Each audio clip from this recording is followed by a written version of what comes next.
Hello everybody, this is Reedy Rutten, and in this video I'm going to show you how to add your product, your YouTube product from your ClickFunnels, how you're going to add that to your Stripe account.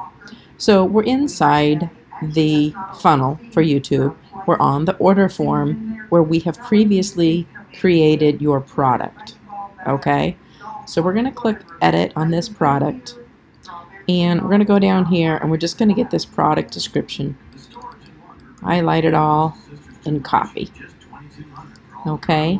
Then we're going to close that. We're going to go to your Stripe account. I'll get you back home here so you can kind of see where we're at. We go to billing and under products.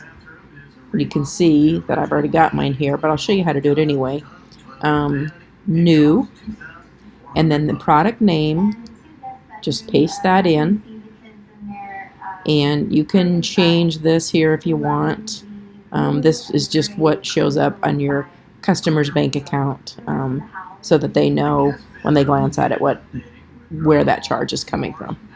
Okay, so then you gotta log into your account here. Okay, so then give your plan a name. This is left blank. That is generated for you. Okay, this is a recurring plan, and there are not multiple tiers. Okay, my price was $9.97.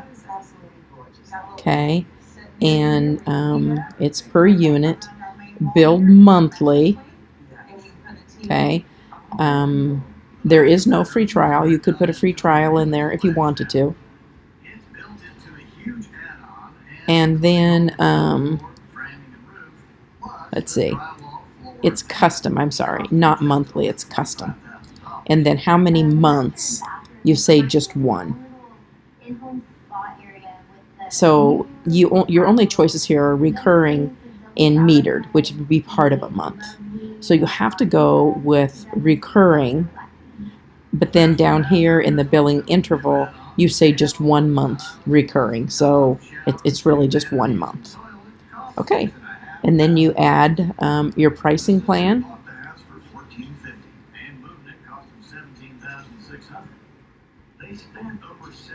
And you should be, you have to have a nickname. Okay, I didn't put a nickname in there. You have to do that before you add your pricing plan. So let's go here. We'll just kind of make up something here. We'll say add pricing plan.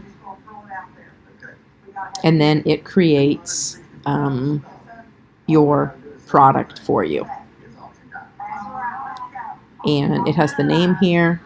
So you should be all set and good to go as long as you've got your funnel product created with the same name and stuff here.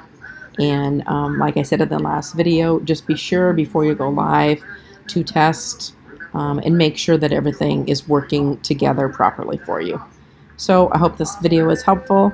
If you have any questions, just give me a shout. Otherwise, good luck, and I hope you all do awesome with your funnels. Thanks. Bye.